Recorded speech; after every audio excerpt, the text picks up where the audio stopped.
Gusto mo bang maka-experience ng ganitong sit-up na mga kainan or parang Thailand yung mga datingan? Ay naku, hindi mo na kailangan pumunta ng ibang bansa para ma-experience to. Kaya samahan nyo kami, ipapakita namin sa inyo kung gaano kaganda at gaano kasarap yung mga pagkain nito at porso na mabubungkag na naman natin ang mga bahaw. Kaya samahan nyo kami.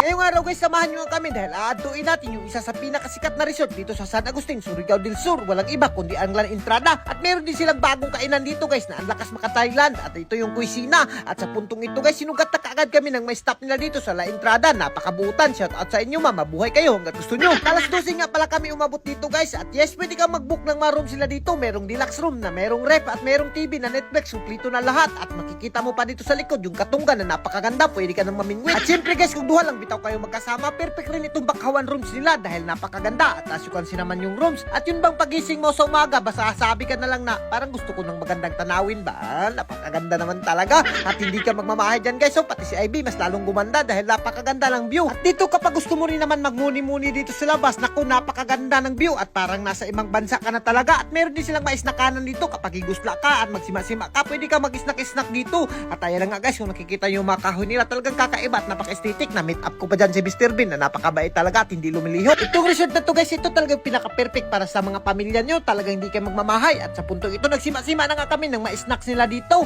At ayan na nga guys, kung nakikita nyo, sobrang nalilipay talaga si IB. At sa puntong ito guys, ito nga pala yung pinaka-main event natin dito. At ito nga pala yung bagong kainan nila. At kung nakikita nyo naman guys, so talagang lakas makaibang bansa. At alam nyo ba guys, sa Thailand o sa ibang bansa mo lang talaga siguro matatagpuan yung mga ganitong style na mga kainan. Pero ngayon guys, hindi kayo na magmamahay dahil makikita mo na dito sa Britanya, San Agustin, Surigao del Sur. At as you can see naman guys, so talagang napakaganda. Ang sabi nga nila, look at the view. Talagang hindi ka magmamahay guys. At talagang ngayon ko lang nakita to sa buong buhay ko. At alam nyo ba guys kung ano yung isa sa pinakagiganahan ko dito? Yun bang pinapalibutan ka ng mga koy na isda? At kung hindi nyo alam yung koy na isda, yung mga orange ba na isda na pwede mong pakain-kainin dyan pero bawal mong kainin dahil talagang makakasukan ka sa tag-iya. Pero bago ang lahat, shoutout ka pala muna dito sa mga solid followers natin dito na nagsima-sima rin sila dito sa kusina at naglaag-laag rin. At ito nga pala yung itsura niya paggabi guys, napakaganda naman talaga at ang lakas maka-instagrammable. So ayun nga guys, kung hindi ka pala kalaag dito ay naku, i-mention mo na yung mga friends mo, yung mga family mo at lumaag na kayo dito dahil talagang hindi kayo magmamahay. At kung sa tingin nyo guys ay mamahalin yung itsura dito, sa itsura lang yung mamahalin dyan, pero yung mga pagkain yan ay napakabarato lang talaga